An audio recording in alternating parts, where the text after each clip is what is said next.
ছোট্ট একটু সমস্যার সমাধান তুলে ধরলাম আপনাদের মাঝে। আমি যে মোবাইলটি খুলতেছি, এই মোবাইলগুলো কিন্তু খুলতে একটু সমস্যা হয়। তাই খোলার সময় একটু দেখে শুনে খুলতে হবে। কারণ এখানে যদি জোরে চাপ লাগে, তাহলে কিন্তু ডিসপ্লের সমস্যা হতে পারে। তাই ডিসপ্লেটা বজায় রেখে খুব সুন্দরভাবে তার ব্যাক পার্টটা খুলতে হবে।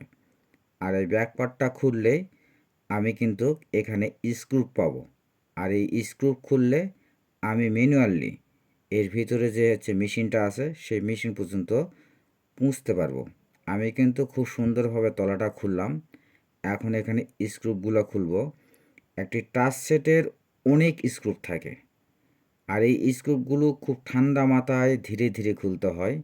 কারণ এই স্ক্রু খোলার সময় যদি আমি মোবাইলে জোরে চাপ দিই, তাহলে এই নিচের দিকে কিন্তু টাচ আছে, এই টাচটি কিন্তু ডিসপ্লেটা নষ্ট হয়ে যাওয়ার সম্ভাবনা থাকে। তাই এদিকেও খেয়াল রেখে খুব সুন্দরভাবে এই স্ক্রুপগুলো খুলতে হবে। আমি কিন্তু খুব সুন্দরভাবে সাবধানতা অবলম্বন করে স্ক্রুপগুলো খুললাম। এখন মেনলি কাজটি হচ্ছে এখানে যে ক্যামেরা আছে, মানে সামনের দিকে যে ক্যামেরা যেখানে থাকে, এখানে পর্যাপ্ত পরিমাণে ধুলো ঢুকেছে।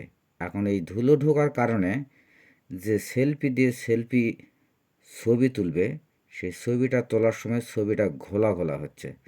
তাই আমি এখানে খুব সুন্দর করে সেই ধুলোটা পরিষ্কার করে দিলাম। আর এই ধুলোটা ঢুকছে, আমরা যে কানে কথা শুনি, মানে মোবাইল করলে যে কানে মোবাইলটা ধরার পর যেটা কথা শুনি, ওই স্পিকারের ওখানে একটুও না ফাঁক আছে। আর ওই ফাঁক দিয়েই ধুলো ঢুকে গেছে এই স্পিকারে। এই জন্যে এটা খুলে খুব সুন্দরভাবে পরিষ্কার করে দিলাম। ক্লিন করে দিলেই ক্যামেরাটা ক্লিয়ার দেখা যাবে।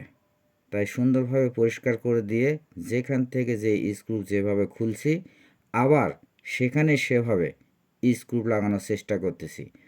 এখানে মোবাইলের একটা স্ক্রুও বাদ দেওয়া যাবে না। কারণ টাচ সেটের যে প্লাস্টিক কভারটা থাকে, এই কভারটা থাকে একটু হালকা কোয়ালিটির। তাই স্ক্রু দিয়ে খুব শক্ত করে আটকাতে হয়। মোটামুটি সবগুলো স্ক্রু লাগানো শেষ। এখানে ব্যাক পার্ট লাগানো শেষ। এখন যে ব্যাক কভারটা আছে, এই ব্যাক কভারটা লাগাবো। তার আগে যে সিমটা খুললাম, এই সিমটা কিন্তু এখানে লাগাতে হবে। আর সিম যদি না লাগায় যদি আমি ব্যাক কভার লাগাই, তাহলে কিন্তু পরবর্তীতে সিম প্রবেশ করাতে পারবো না।